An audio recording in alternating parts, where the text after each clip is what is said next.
Selamat malam semuanya. Hari ini kita akan memulai ibadah Eksyud.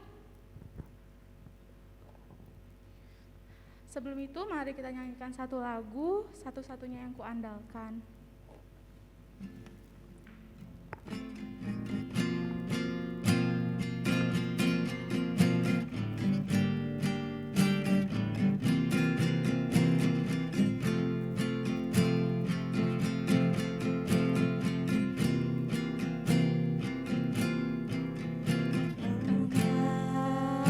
Tuhan yang setia, waktu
Ya Bapak, terima kasih atas ibadah hari ini ya Bapak. Kami akan memulai ibadah hari ini. Semoga ibadah hari ini bisa menjadi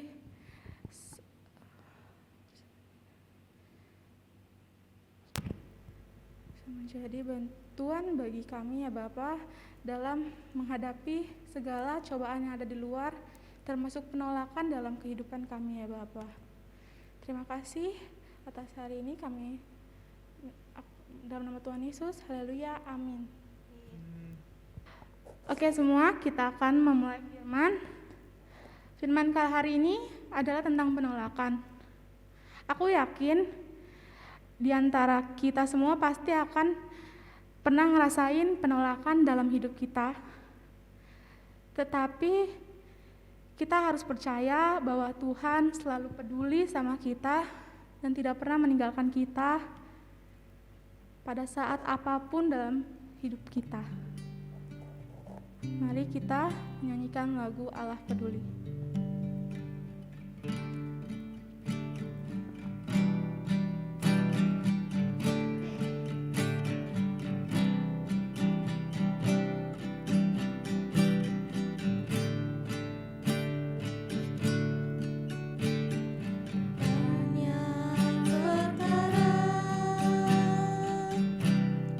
Yang tak dapat ku mengerti.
Mari kita berdoa.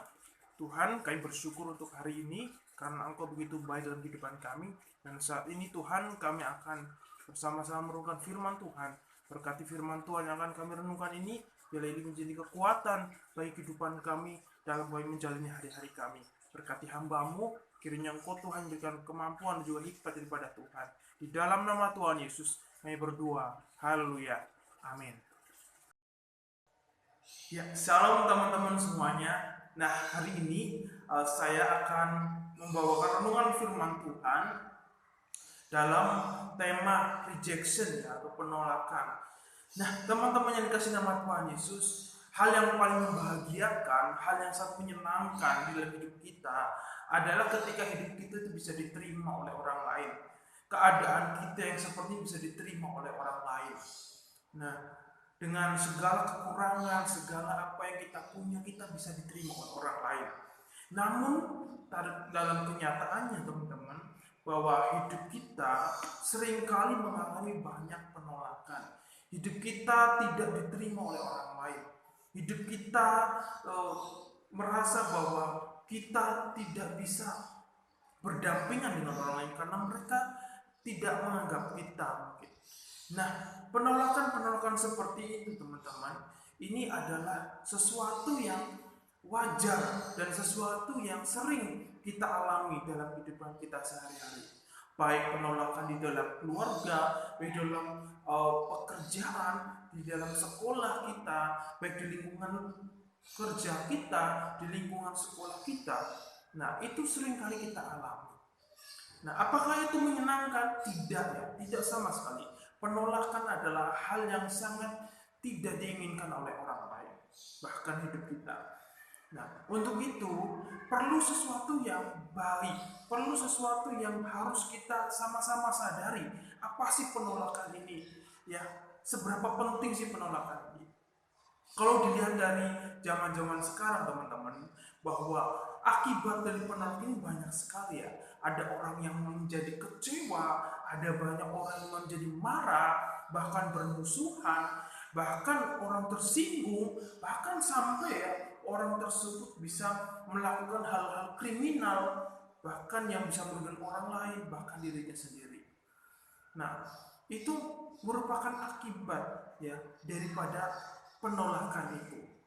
Tapi apakah itu yang akan kita cari? Apakah itu yang akan kita lakukan? Tentu tidak ya.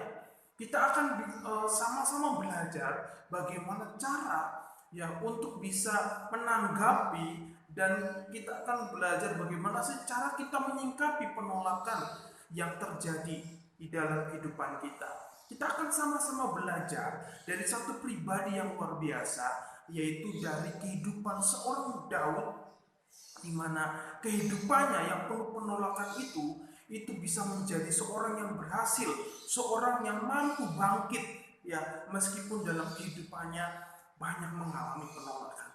Yuk kita akan sama-sama membuka Alkitab kita di dalam 1 Samuel pasal yang ke-29 ya, di dalam perikopnya yang berjudul Daud dikirim pulang oleh orang-orang Filistin.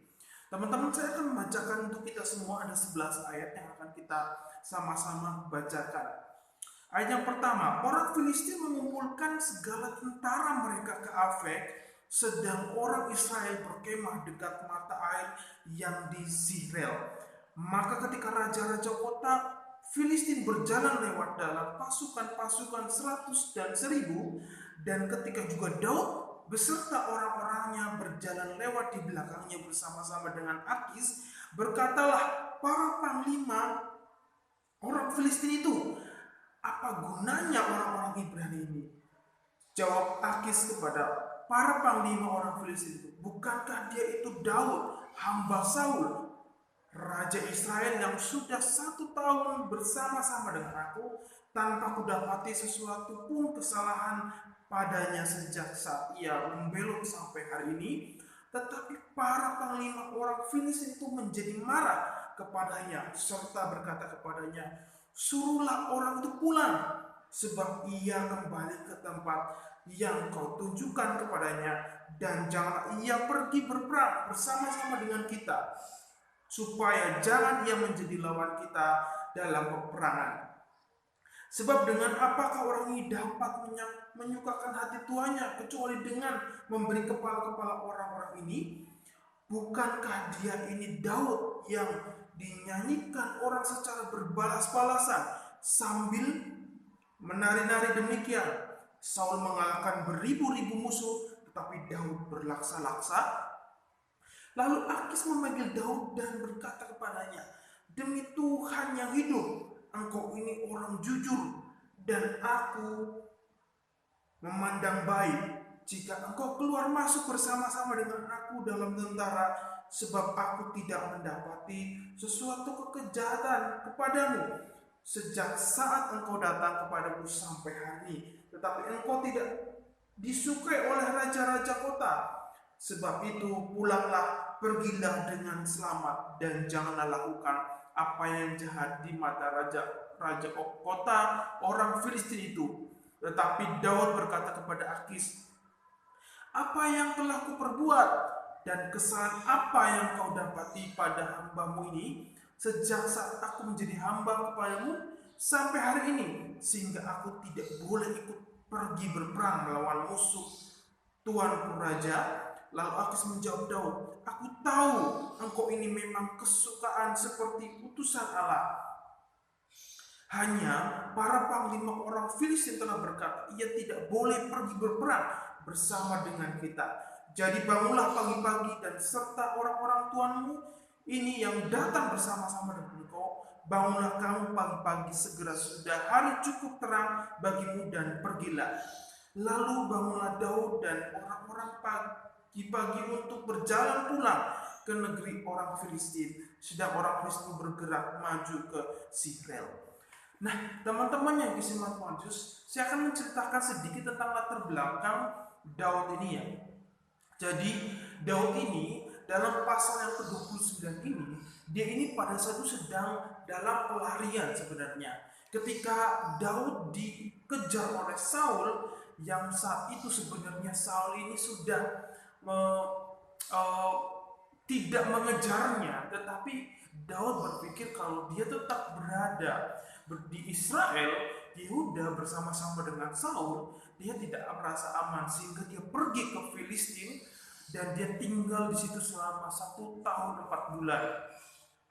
Nah, ketika dalam pelariannya itu, ternyata orang Filistin ini ya pasti sudah ingat ya tentang kisah daripada Daud mengalahkan Goliat ya, tentara Filistin itu.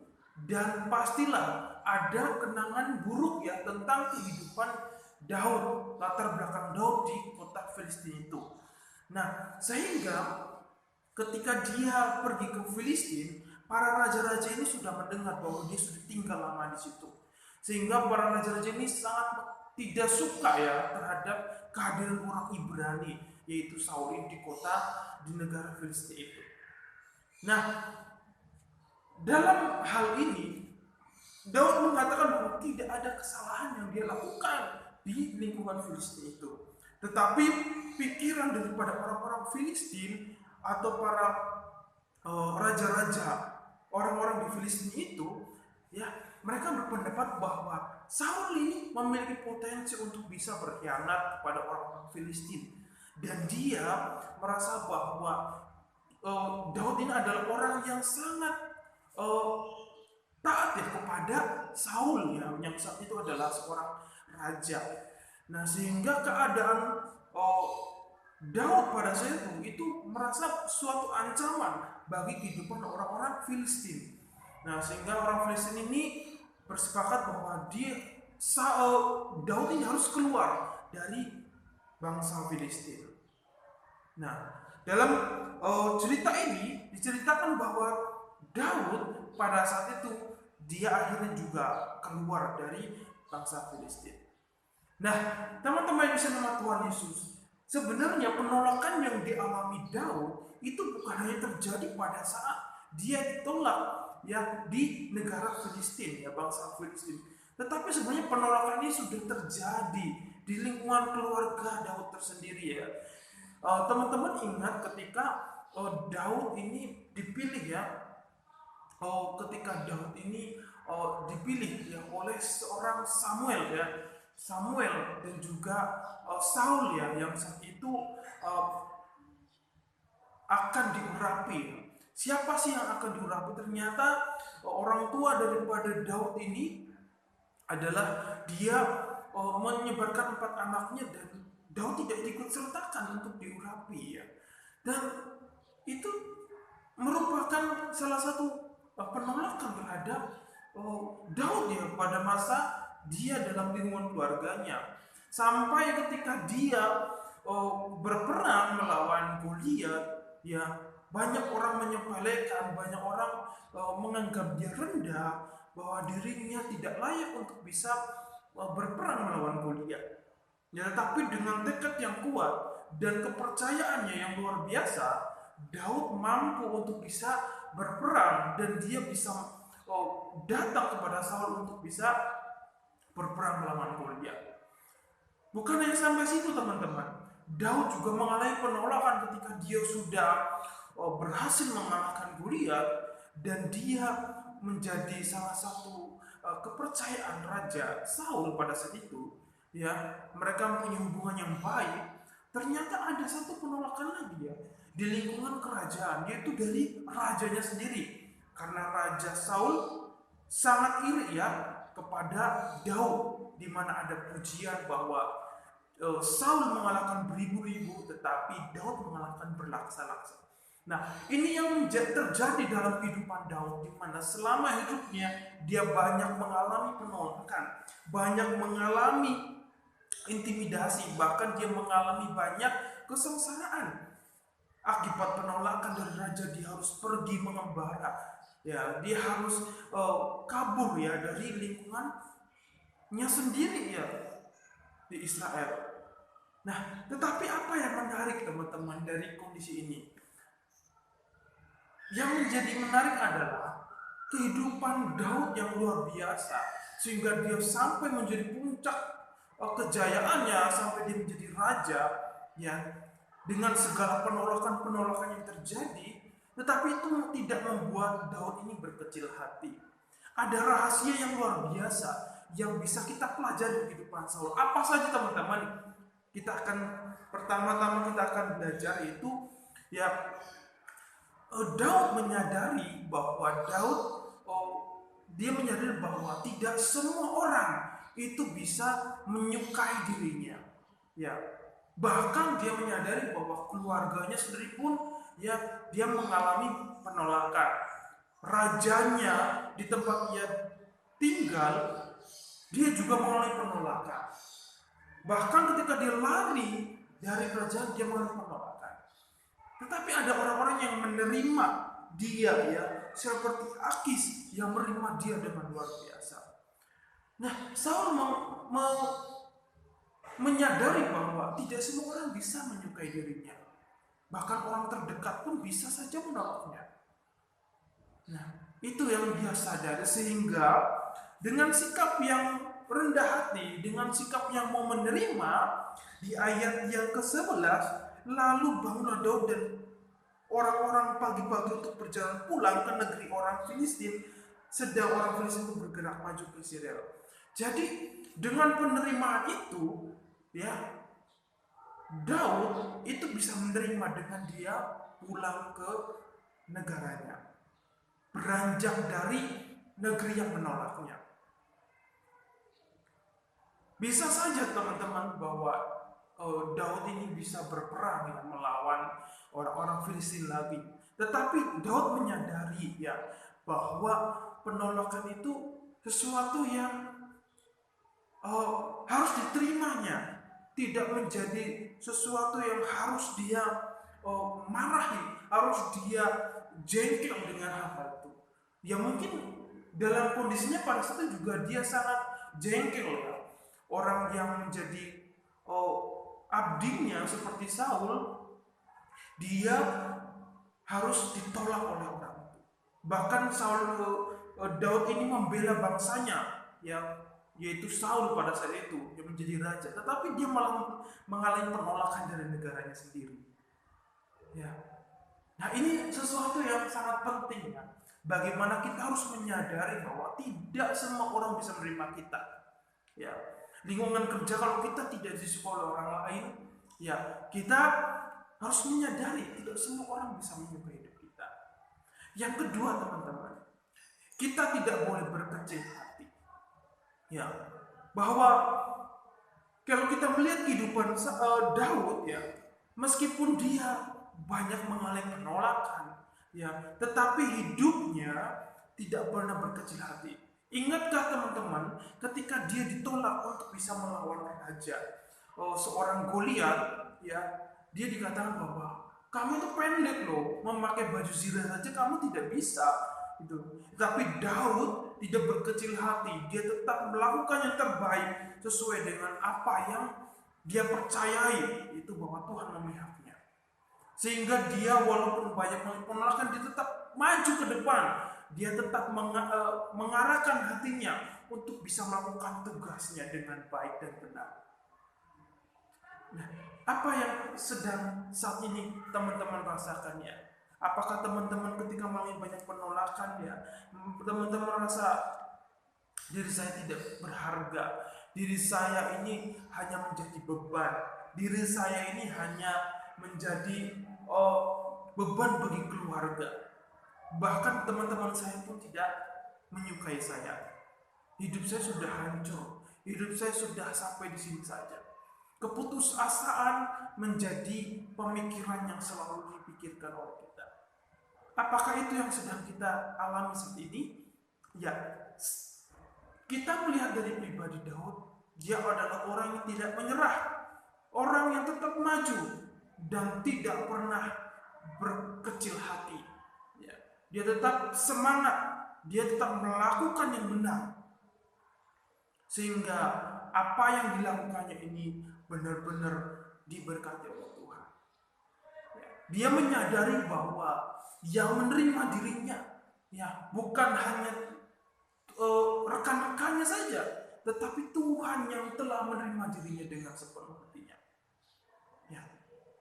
Tuhan tidak memandang kondisi kita saat ini mungkin banyak mengalami kekurangan, kondisi fisik kita yang tidak sempurna, sifat-sifat kita yang mungkin saat ini belum bisa diterima oleh orang lain, ya.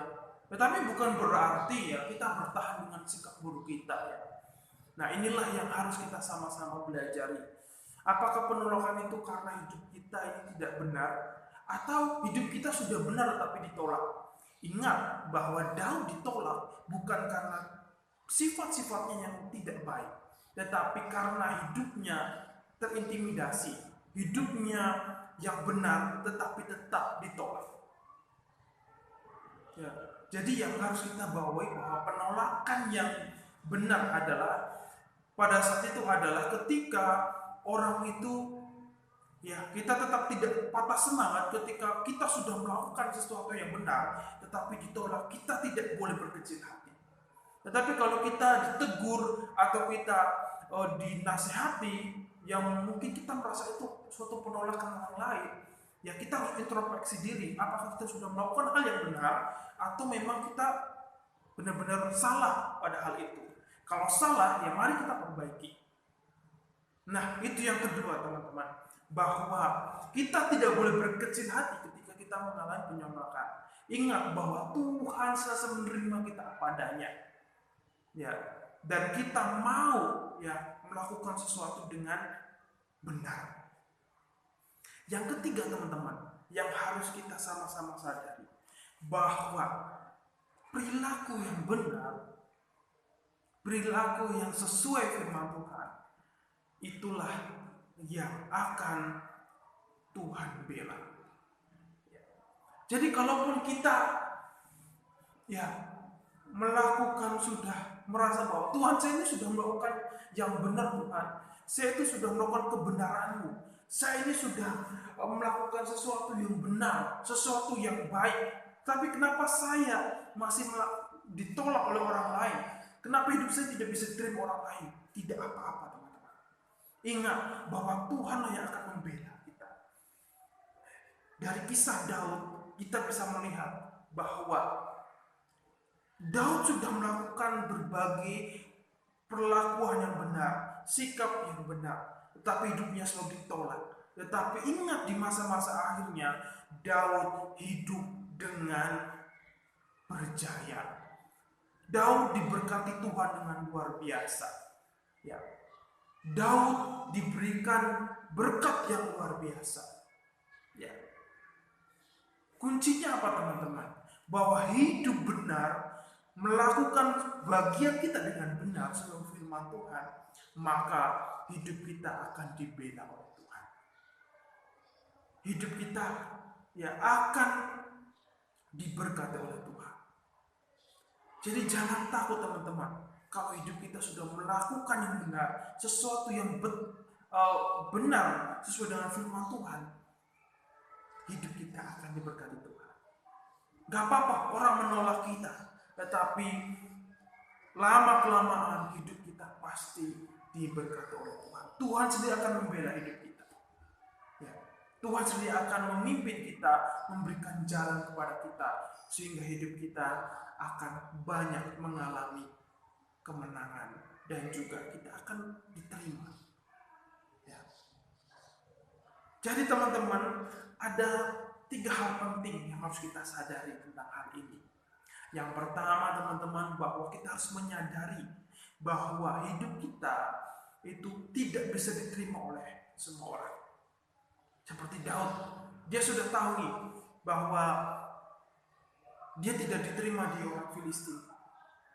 Dia pergi saja gitu, karena dia menyadari bahwa orang Filistin tidak menyukainya. Tetapi perilaku Daud tidak merubah perilaku Daud menjadi marah, tidak menjadi dendam, tidak menjadi dendam kepada orang-orang Filistin. Tetapi dia pergi dengan kesadaran, dengan penuh kerelaan. Ya. Yang kedua, kita tidak boleh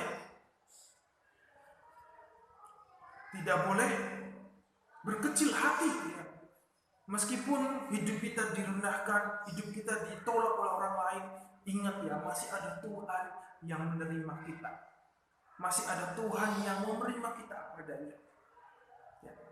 Sehingga meskipun orang lain, keluarga kita, teman-teman kita menolak kita, jangan sampai mempengaruhi hidup kita sehingga kita menjadi mengurangi nilai kita. Ya. Karena nilai kita di mata Tuhan adalah berharga. Ya. Hidup kita berharga di mata Tuhan, sehingga meskipun orang lain mengucilkan kita, ingat hidup kita berharga di mata Tuhan. Yang ketiga, bahwa Tuhan yang akan membela kita, asalkan hidup kita melakukan kebenaran, melakukan perilaku yang benar, melakukan perilaku yang baik sesuai dengan firman Tuhan. Dengan demikian, Bapak Ibu Saudara, teman-teman yang dikasih Tuhan, hidup kita akan bisa bahagia, hidup kita akan mengalami banyak kemenangan, dan kita tidak akan terjerumus, kita tidak akan rendah diri, kita tidak akan mudah kecewa, kita tidak akan mudah putus asa dengan penolakan-penolakan orang lain. Karena apa? Hidup kita sudah menjadi anak yang berharga di mata Tuhan. Ya, dan kita mau taat setia, dan kita tetap melakukan kebenaran, kita tetap konsisten seperti Daud, sehingga di masa-masanya yang akan kedepannya kita melihat pribadi Daud, hidupnya diberkati Tuhan dengan luar biasa. Amin untuk firman Tuhan. Mari kita satu dalam doa. Kita berdoa. Ya Tuhan, kami bersyukur untuk hari ini. Kami percaya Tuhan, meskipun hidup kami mungkin saat ini banyak mengalami penolakan, tetapi kami percaya dan kami mau tetap teguh melakukan perintah Tuhan.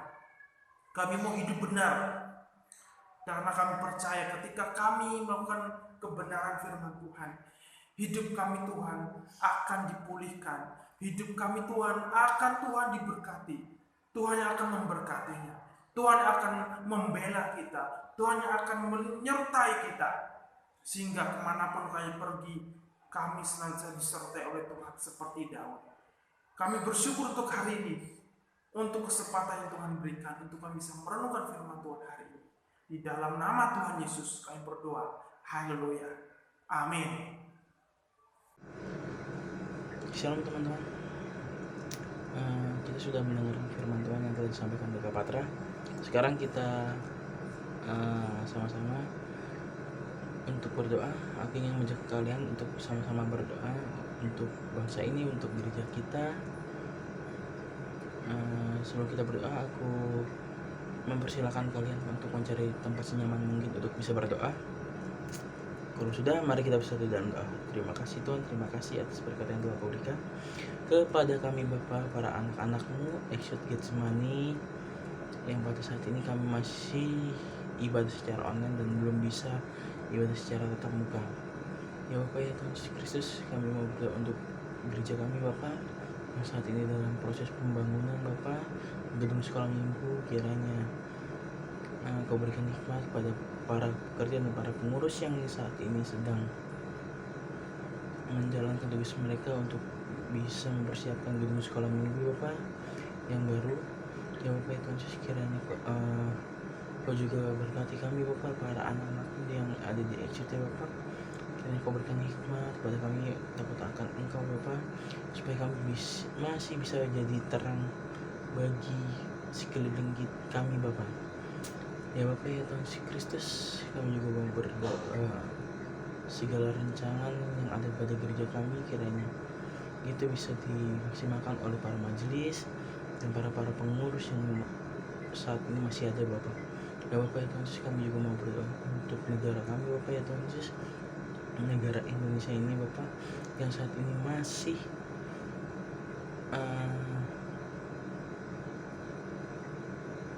menjalani hari-hari di tengah-tengah COVID-19 ini Bapak. Ya Bapak, ya Tuhan Yesus, kiranya terus Kau berikan kesehatan kepada kami para masyarakat Indonesia Bapak, yang saat ini masih beraktivitas di tengah-tengah pandemi ini Bapak. Kiranya Kau berikan kesehatan, ketabahan, kesabaran bagi masyarakat Indonesia yang ada di sini Bapak, yang terkena dampak COVID-19 Bapak. Kiranya terus Kau berkati para presiden, wakil presiden, dan juga para menterinya Bapak.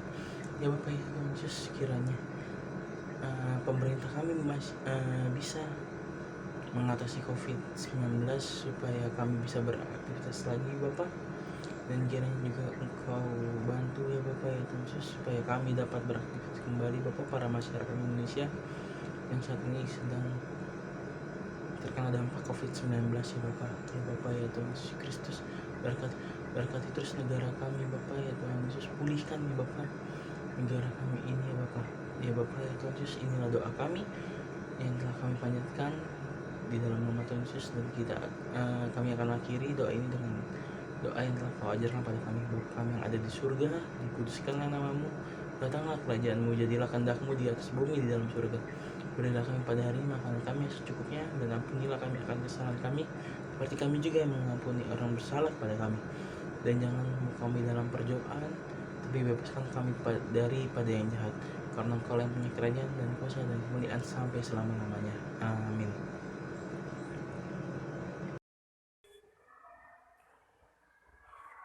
Kita berdoa. Tuhan, kami bersyukur untuk ibadah hari ini Tuhan. Tuhan telah memberkati sepanjang jalan ibadah ini. Kami percaya bahwa Engkau ikut acara mengambil alih Tuhan dalam ibadah ini, meskipun melalui online Tuhan. Namun kami percaya bahwa penyertaan Tuhan sempurna turun atas kita semua. Meskipun Tuhan kami banyak penolakan, tapi kami melihat pribadi Daud yang luar biasa, yang dipulihkan oleh Tuhan, yang disertai oleh Tuhan, sehingga kami tidak boleh takut dan kami tidak boleh gentar menghadapi banyak permasalahan hidup kami, karena Engkau setia menolong kami Tuhan, karena Engkau beserta dengan kehidupan kami. Tuhan, terima kasih untuk kesempatan yang indah ini kami bisa berkumpul bersama, bersekutu bersama. Dan saat itu kami akan melanjutkan segala kegiatan kami hari ini. Kiranya Engkau tetap menolong kami, memberkati kami semua, dan Engkau Tuhan yang akan tetap memberkati kami sepanjang hidup kami. Apapun yang kami kerjakan dibuat Tuhan berhasil dan beruntung. Terima kasih Tuhan, terima kasih Tuhan Yesus. Di dalam nama Tuhan Yesus kami berdoa dan bersyukur. Haleluya. Amin. Bapa, terima kasih.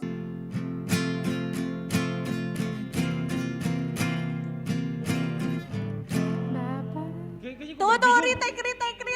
Pada view. Enggak, tadi Harum masuk duluan soalnya. Oke. Aci.